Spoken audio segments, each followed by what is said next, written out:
আসসালামু আলাইকুম ওরহমতুল্লাহি ওবরাকাতু। নাহমাদুহু ওয়া নুসাল্লি আলা রাসূলিহিল কারীম, আম্মা বা'দ, ফাউযু বিল্লাহি মিনাশ শাইতানির রাজীম।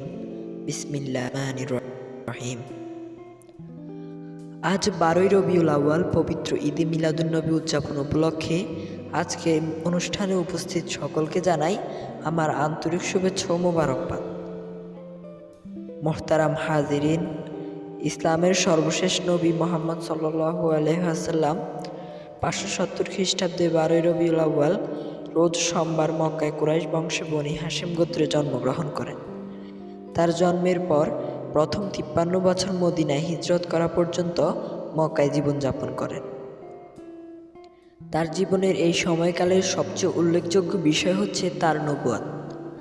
মুহাম্মদ সাল্লাল্লাহু আলাইহি ওয়াসাল্লামের পিতা আব্দুল্লাহ ইবনে আব্দুল মুত্তালিব তার জন্মের পূর্বে ইন্তেকাল করেন। তার মাতা আমেনা তাকে 6 বছর বয়সে লালন পালন করেন, কিন্তু 6 বছর পর তিনি আবওয়াতে ইন্তেকাল করেন। পরবর্তীতে তিনি তার দাদা আব্দুল মুত্তালিব তাকে লালন পালন করে, কিন্তু ভাগ্যের কি নির্মম পরিহাস, 8 বছর বয়সে তিনিও ইন্তেকাল করেন। পরবর্তীতে চাচা আবু তালিবের পরিচর্যায় তিনি বেড়ে ওঠেন। মুহাম্মদ তার কর্মজীবনের শুরুর দিকে রাখাল এবং ব্যবসায়িক হিসাবে অতিবাহিত করেছেন। প্রথমবারের মতো 25 বছর বয়সে মক্কার বিখ্যাত এবং সম্মানিত ব্যক্তিত্ব 40 বছর বয়সী ধনী বিধবা খাদিজাকে বিবাহ করেন। তাদের 3 পুত্র ও 4 কন্যা সন্তানের জন্ম হয়। 3 পুত্র কাশেম, আবদুল্লাহ ও ইব্রাহিম, 4 কন্যা ফাতেমা, উম্মে কুলসুম, রুকাইয়া ও জয়নব। নবীজির মোট 11 জন স্ত্রী ছিলেন। মুহাম্মদ নিয়মিতভাবে কিছু রাত নূর পর্বতের হেরা গুহায় গিয়ে ধ্যান করতেন। 35 বছর বয়সের পর তার এই অভ্যাস আরও ব্যাপক হয়ে ওঠে। 40 বছর বয়সে কোরআনের প্রথম 5 আয়াত মুহাম্মদ সাল্লাল্লাহু আলাইহি ওয়াসাল্লামের উপর অবতীর্ণ হয় এবং তিনি জানান যে এগুলো আল্লাহর নিকট হতে জিবরাইল আলাইহিস সালাম ফেরেশতা কর্তৃক প্রেরিত। প্রথমে তিনি কেবল আপনজনদের ইসলামের প্রতি আহ্বান জানান এবং 3 বছর পর থেকে মানুষকে সামগ্রিকভাবে ইসলামের আমন্ত্রণ জানাতে শুরু করেন। তিনি আল্লাহর এক এবং অদ্বিতীয় এই বার্তাটি প্রচার করেন এবং বলেন যে আল্লাহর সন্তুষ্টি লাভের একমাত্র উপায় হলো আল্লাহর প্রতি আত্মসমর্পণ।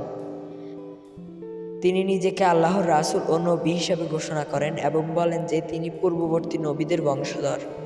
প্রথম দিকে মুহাম্মদ সাল্লাল্লাহু আলাইহি ওয়াসাল্লামের অনুসারীর সংখ্যা ছিল অল্প, তাই একবার ইসলামের দাওয়াত দেওয়ার জন্য তিনি তায়েফে যান। সেখানকার কাফেরেরা নবীজির পিছনে ছোট বাচ্চাদের লেলিয়ে দেয় এবং বলে, ওই দেখো পাগল যাচ্ছে।